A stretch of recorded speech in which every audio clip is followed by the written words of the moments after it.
All right, what's up, everybody? We are going to, as I mentioned last week, do a little mini unit on nuclear power. And so today we're going to start by just sort of talking about the concepts of energy and electricity. I'm going to introduce you to some of the different ways that we generate electricity. In the next video, I am going to go over in detail some of the different pros and cons for some of the various ways that we generate electricity, including nuclear power. And then next week, during the final week of school, you are going to work on a relatively simple Google Slides presentation for me where you will argue either for or against the expanded use of nuclear power. But before we get to that, we have to learn a little bit about what energy and electricity is and how we generate it and what some of the pros and cons are for the various ways that we make electricity. So, first of all, let's talk about what energy is in the first place. Energy is actually super complicated, but to put it simply, energy for humans is power that comes from physical or chemical resources in the world.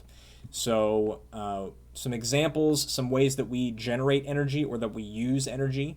Windmills, okay, use physical energy from the wind to grind wheat into flour. That's sort of like an old traditional windmill. That's what windmills were used for back in the day.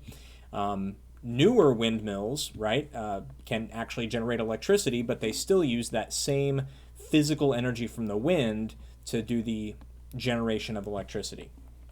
Cars use the chemical energy from burning gasoline to help move you around. Dams, like the Hoover Dam here, use physical energy from flowing water. So the water that's stored in the dam flows down, runs through what are called turbines, and so the physical energy from the flowing water is used to generate electricity. And solar panels use energy from the sun's radiation to generate electricity. These are just some examples, okay, but all of the energy that we use as humans comes from a physical or chemical resource, okay? What do we use energy for?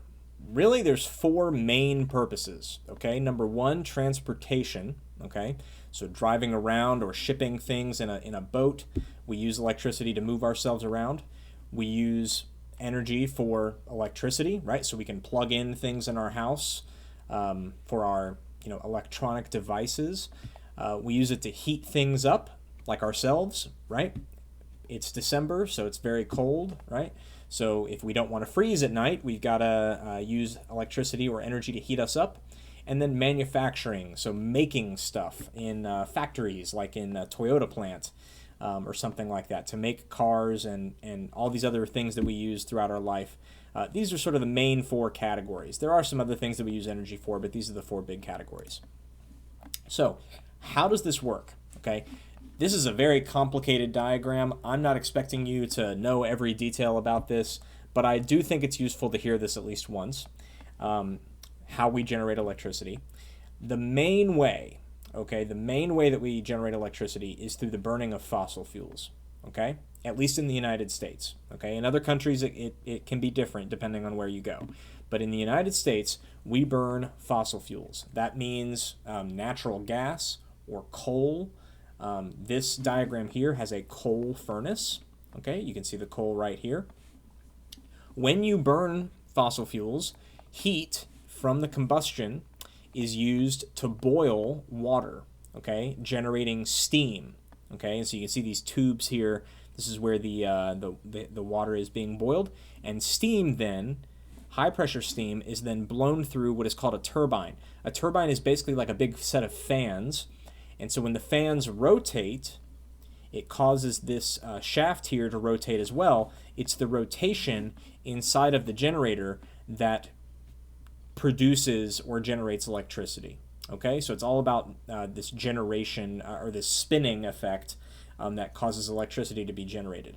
That's how windmills generate electricity. That's how dams, with a dam, they don't use steam; they use flowing water to spin the turbines. Okay, but it's all about generating this or making this sort of rotation that leads to the generation of electricity.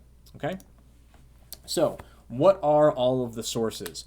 There's two big categories. Okay, there's non-renewable sources. Once it's used, it's gone. Okay, these would be things like fossil fuels, coal, natural gas, and oil, or nuclear power, nuclear fuel. Okay, and then there are renewable sources. Okay, so non-renewable versus renewable. Renewable sources can be used over and over again. They don't get used up. Okay, these are things like solar power, wind power, hydroelectric power. That's with a dam. Geothermal, biomass, tidal, and wave energy. Some of this stuff is a little obscure and not that common, but all of these things do get used in the United States, and these are renewable sources. Okay? Non-renewables are way more common in the United States than renewable sources. In fact, we rely mostly on fossil fuels. You can see in this graph that starts back in 1965 through 2015, our usage of fossil fuels has just gone up and up and up and up and up. Okay? Oil, coal, and natural gas. Coal has started to come down a little bit, mainly because of environmental regulations. Burning coal is not very good for the environment. Burning all of these things is not very good for the environment, but burning coal specifically is not very good due to some of the toxins that are present in coal. But overall, the trend has been upwards, right? And this trend didn't start in 1965. Really, this started in the mid-1800s when the Industrial Revolution began. One of the first uses of fossil fuels was like a steamboat, okay? And so moving steamboats up and down rivers used coal burning furnaces. And so that's sort of where things started. And then since then, things have just gotten more and more reliant on fossil fuels. We continue to use more and more each year. Nuclear power, which is also technically non-renewable, only accounts for about 15% of our electricity. So most of the other 85% comes from non-renewables.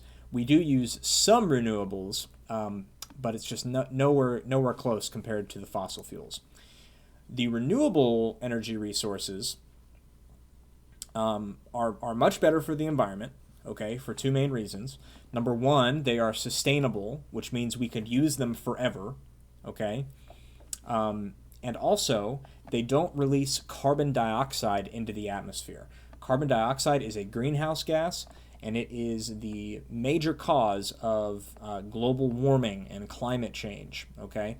We're not going to necessarily have enough time to get into all the details here, but I do have several slides over the next several slides here. If you want to go through and look at these, they are posted in Canvas. You can go learn a little bit more about why renewables are so much better for the environment. If we take a look at this graph here, this right here shows us the total nation's energy supply as of 2008. Okay, you can see that oil takes up 37%, natural gas, coal is like 24 and 23%, nuclear power down here at about 10%. Renewable energy resources only make up about 7% of the total amount of energy that we use as a country as of 12 years ago. Okay, this number has probably gone up a little bit since then. And you can see the breakdown of the renewable energy sources. Solar, very small, right? This number has definitely grown over the last 12 years. Geothermal, wind, hydropower, biomass, a little bit of larger percentage there. What we are going to do in the next video is we are going to look at a few of these different resources, different sources of energy, and we're going to talk about some of the pros and cons, okay? And we're going to sort of focus on nuclear power because, like I mentioned, next week your little presentation that you're going to make for me is going to be about whether or not you think nuclear power is a good or bad idea for the United States to pursue, okay? So, with that being said, that is all that we have to cover for today, so I will see you after the video, and have a nice day.